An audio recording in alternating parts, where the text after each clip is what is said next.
there, it's Anonymous Tea, where we spill the tea anonymously. Hello, hello, hello, hello, hello, everyone. Hello, YouTubers. Hope you guys are all having an amazing day today, sending good vibes, sending positivity, sending blessings, and good energy to each and every single one of you. Thank you so much for tuning in.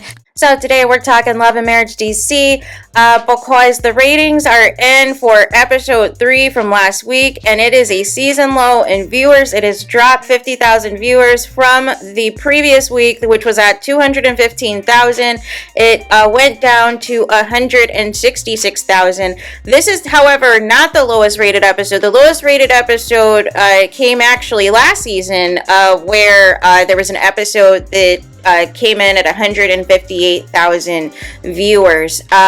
However, overall, last season had way more viewership and all of the things. And so we need to talk about it. We need to talk about what is wrong with Love and Marriage DC. Was the break too long? Was Carlos King ignoring this cast for nearly a year? Have people check out of the show and no longer interested in the show? Are people frustrated with the storylines? Do they not like the direction of the cast? Does Monique need to come back? Like, what does the show need? Or are you just blacking out because it's Carlos King? That is what I need to know. Perhaps if Carlos King paid attention to his shows on OWN, perhaps if Carlos King puts as much effort as he does into his Bravo reviews and his weekly recaps with Dr. Heavenly from Married to Medicine, and he put that same level of energy into the shows that are on OWN, perhaps we'd be having a different conversation.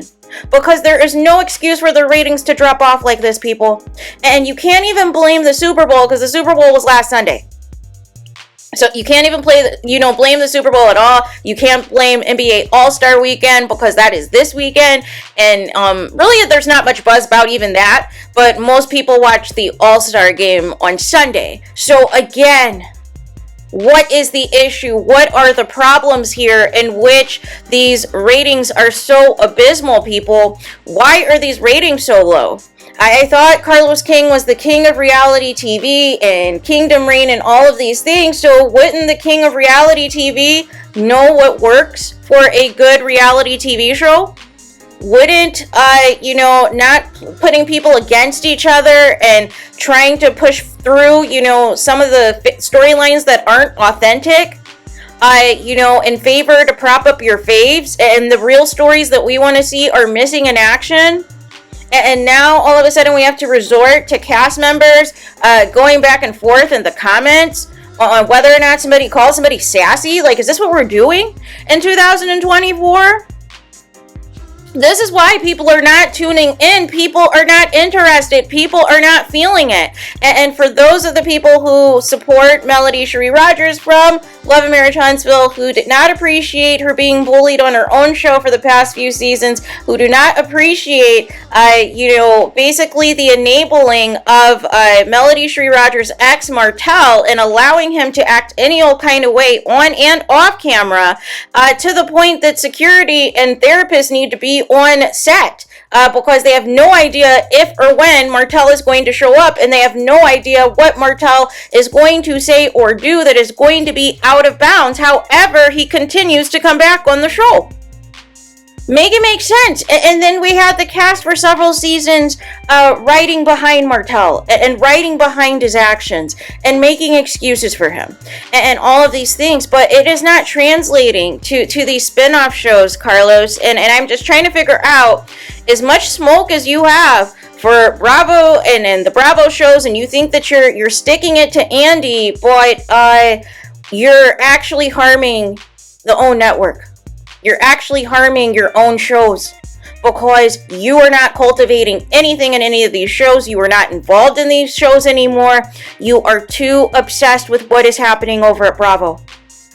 It's almost as if you are desperately trying to get your job back at Bravo and prove to the people that they made a mistake. But ultimately, where this is going to falter is the ratings for the shows that you do produce that are currently airing on OWN, because you don't give a crap. And inviting them to the premiere of Bold and Bougie, which also bombed its season premiere, isn't going to cut it either. It was an empty room, an empty premiere. Was not packed, was not sold out like Melody Cherie's event was with the millimeters. And it was so underperformed that you had to find somebody, find a content creator, one of the few that attended, to give you a rave review from their hotel room, to make it seem like, you know, there were raindrops in the building. And the raindrops weren't just your cast members from other shows, or you once again enlisting Dr. Heavenly and Quad to help you out. The thing is at this point, your YouTube reviews are getting higher ratings, higher views than your shows, which is not a good look.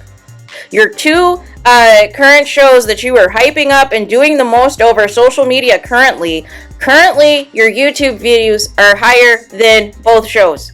Make it make sense, people. But again, you know, this is what happens when you lose focus and you lose sight of what is important, and you try to play favorites and you try to be biased against other people. It doesn't work in the long run. Eventually, everything catches up to you, and now the people are going to speak, and the people are going to choose to black out. And unfortunately, this is going to be harmful for your shows moving forward until fans see change. So there is that. Let me know your thoughts in the comments. Please do not forget to like, comment, and subscribe. Hit the notification bell so you're notified the moment I post new content on my channel. And with that being said, I'll talk to you guys again very soon.